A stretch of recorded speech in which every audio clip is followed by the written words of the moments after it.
السلام عليكم ورحمة الله وبركاته. سبحانك اللهم ربي وبحمدك، سبحانك ربي العظيم. اللهم صل وسلم وبارك على سيدنا محمد. أحبائي الكرام، رب العالمين في كل مكان، يا رب دايما من نجاح لنجاح وتبقوا في أفضل حال، وكل سنة وأنتم طيبين إن شاء الله رب العالمين. هكلمك النهاردة على حاجة ناس كتير بتسأل فيها، ناس كتير فاهمها غلط، هوضحها لحضرتك النهارده باذن الله على مفهومي وعلى شغلي وعلى اللي انا اتعلمته من الناس اللي اقدم مني وناس دكاتره والكلام دوتي قالوا لنا الحاجات ديت. فانا دلوقتي اقول لحضرتك ان في ناس بتسال على جروب الواتس اسئله، واحنا ان شاء الله عاملين الفيديو علشان برضو ننزله لهم باذن الله.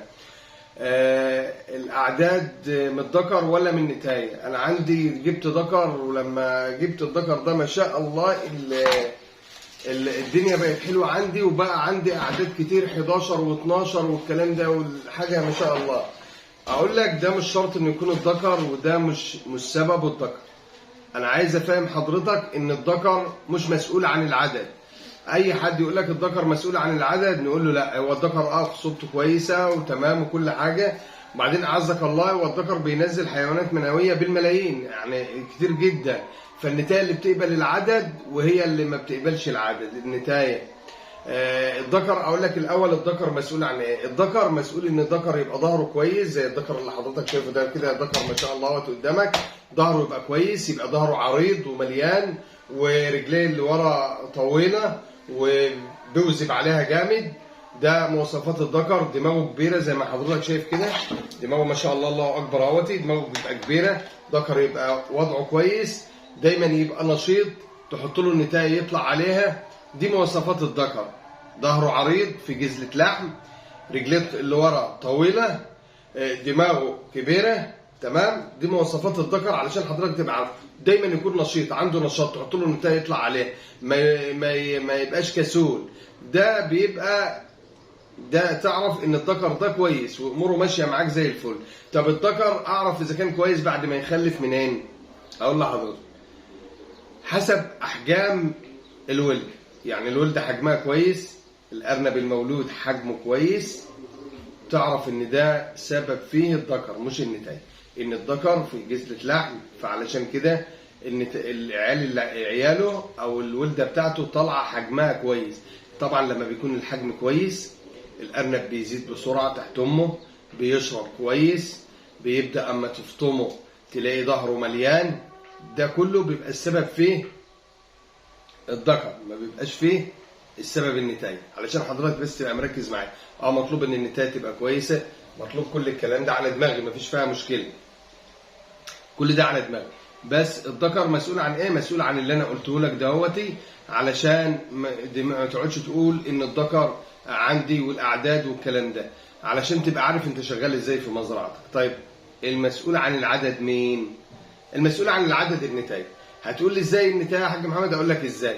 النتايه ديت لما بيكون خصوبتها كويسه ودنيتها زي الفل، والخصوبه ما شاء الله عاليه عندها جدا، ورافعه للذكر لوحدها، ومحمريه، ونتايه ما شاء الله ظهرها كويس، نتايه شعرها سايح، نتايه عندها يعني متغذيه، نتايه تلاقي امورها كلها الحوض بتاعها واسع، الكلام دوتي. دي النتايه مواصفاتها ان الحوض بتاعها يبقى واسع من ورا، ان النتايه تبقى في التسقيه كويسه، ان النتايه دايما تحافظ على عيالها وتنتف عليهم وتوضبهم. دي مواصفات النتايه.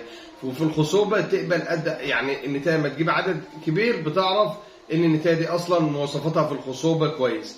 طيب النتايه هي اللي بتقبل اكبر عدد من الحيوانات المنويه، فبتبقى عندها عدد. وهي النتايه لما تكون خصوبتها قليله بتقبل عدد قليل. فالكلام دوتي من النتايه. هتقول لي طب يا عم محمد ساعات النتايه بتبقى جايبه اعداد كويسه وفجاه تقوم جايبه عدد مره 2 3. اقول لك دي بتحصل مره للنتايه مثلا كل مثلا 5 ولدات ولا كده بتحصل لها الكلام اللي بقول لك عليه ده. بس هتقول لي طيب ما نتايه كويسه وبتاع، بس بتجيب 6 7 8. برضه في سلالات من مواصفاتها ان تجيب 6 7 8، دي من السلالات. انما مثلا نوع زي الهاي بلس مثلا ربنا يبارك متهجن لان هو يجيب اعداد، التحويل بتاعه يبقى كويس، الكلام ده. بتلاقي الاعداد دي في الهاي بلس بقى بتلاقي 11 و12 لحد ساعات، يعني ربنا يبارك ساعات ناس بيبقى عندها 15 لما بتكون العلف مظبوط والخصوبه كويسه. فالامهات اللي هي بلاس معموله ان هي يعني مش معموله يعني ايه، يعني طريقه تهجينها او الجينات بتاعتها او اما اجوا يشتغلوا عليها يشتغلوا على الكلام ده. فهتلاقي اكبر عدد بيجي دايما من النتيان الهاي بلس اللي هي البيضه، اللي هي ايه النتيان البيضه، يعني في الغالب بتبقى بيضه، لان في ناس مش عارفه الهاي بلس قوي. فده بيبقى السبب في النتايه. يعني علشان حضرتك تبقى مركز معايا، السبب في الاعداد النتايه مش الذكر. يبقى الذكر مسؤول عن الحجم والنتايه مسؤوله عن العدد. طيب النتايه كويسه والمواصفات والدنيا بس ما بتجيبش عدد. هقول لحضرتك برضو المزرعه محتاجه شغل، مش محتاج ان انا احط النتايه للذكر واستنى العدد وخلاص. ان المزرعه محتاجه شغل، محتاجه شويه فيتامينات في الميه كويسه، محتاجه نظافه، محتاجه الشغل بتاع المزرعه علشان ربنا يكرمك. ما هو الكل مجتهد نصيب. ما انا مش هجيب بالنتايه احطها للذكر وارميها في العين واقول النتايه ما جابتش والنتايه ما عملتش، ومش عايز اجيب مثلا شويه فيتامين، مش عايز اجيب هيسيرينيوم، مش عايز اجيب كذا. كل ده شغل علشان المشروع بتاعك ينجح. فانت برضو يبقى عندك شويه فيتامينات.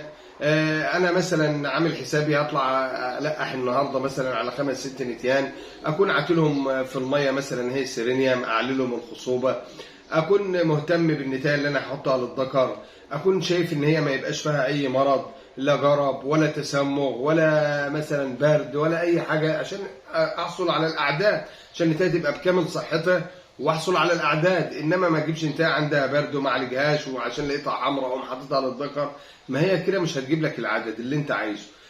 طيب النتايه سليمه، ما فيش فيها تسمغ، التسمغ اللي بيبقى داخل الاذن، ما فيش فيها جرب من بره، ما فيش فيها جرب في رجليها، ما فيش فيها مشاكل، ما فيش فيها عرقوب، نتايه سليمه 100%، واخده فيتاميناتها واخده وبتاكل علف محترم كويس، هتلاقي خصوبتها عاليه معاك لوحدها، هتلاقي دنيتها ماشيه زي الفل، هتلاقي الاعداد. يبقى انت برضو علشان اعرف ازود الاعداد عندي اهتم بالنتيان شويه، احافظ على النتيان من الامراض، اخلي النتيان بتاعتي دايما فايقه. النتيان ما تولد ويبقى معاها عيال ازود لها العلف شويه، اهتم بفيتاميناتها شويه علشان النتايه تبقى واقفه على رجليها يا جماعه، عشان برضو تبقى انت عرفت العدد بيجي ازاي او بيجي منين، علشان حضرتك ما تتوهش. ما تسمعش للناس ان الذكر هو السبب في الاعداد ونظلم الذكر. يجي عندنا ذكر بيطلع وكويس وتمام وكل حاجه، والاقي الاعداد قليله اقول ده الذكر ده وحش، واقوم ويمكن عياله بتيجي حجم وحلوين وارجع انا اخسره بسبب المعلومه اللي انا بسمعها من الناس على الجروبات. لو حد من اخواتنا الدكاتره البيطريين، حد من المهندسين الزراعيين بيسمع الفيديو وانا قلت حاجه غلط، مش عيب ابدا انه يطلع يصحح لنا ويقول المعلومه الصحيحه، مفيش فيها مشكله، بس ده اللي انا عارفه وحبيت اوضحه للناس وجربته كتير عندي. لقيت ان انا لما بهتم بالامهات بيجي لي عدد كويس، اما بهتم بالذكور بيجي لي حجم كويس. فعلشان حضرتك تبقى عارف، لان احنا جربنا والله الكلام ده اكتر من مره، علشان بس الناس لما تاخد المعلومه مننا ناخدها بصدق من اللي احنا شفناه ومن التجربه العمليه. فعلشان حضرتك تبقى وصلتك، يبقى النتايه هي المسؤوله عن العدد والذكر مسؤول عن الحجم. طيب هقول لحضرتك برضو المسؤول عن العدد ايه كمان، حاجه مهمه جدا جدا جدا، ان العلف يبقى قوي ويبقى القيمه الغذائيه في العلف كويسه ويبقى الخصوبه اللي في العلف كويسه. ده بيساعدك كتير جدا على ان بيبقى في اعداد، لان لما العلف بيبقى قوي ومغذي وكل حاجه، بتبقى الام مش محتاجه ان هي تحول العلف ده للحم، مش محتاجه ان هي تحول العلف ده لكالسيوم. انا بقول المعلومه دي ورزق على الله. فبتبقى الام مستكفيه، فبتاخد العلف ده فبيطلع بقى عندها الخصوبه جامده، لان هي واكله وشبعانه ومتغذيه ومش عندها، فبيتحول لهرمون اللبن ويتحول لهرمون الخصوبه. فبيبقى هنا الخصوبه كويسه ورضاعه كويسه. انا لما حد بيقول لي الامهات بتاعتي بترضع كويس والخصوبه قليله، بقول له لا، مش هينفع. اصل طالما علف كويس وبيرضع كويس يبقى الخصوبه المفروض تبقى كويسه، ما ينفعش العكس.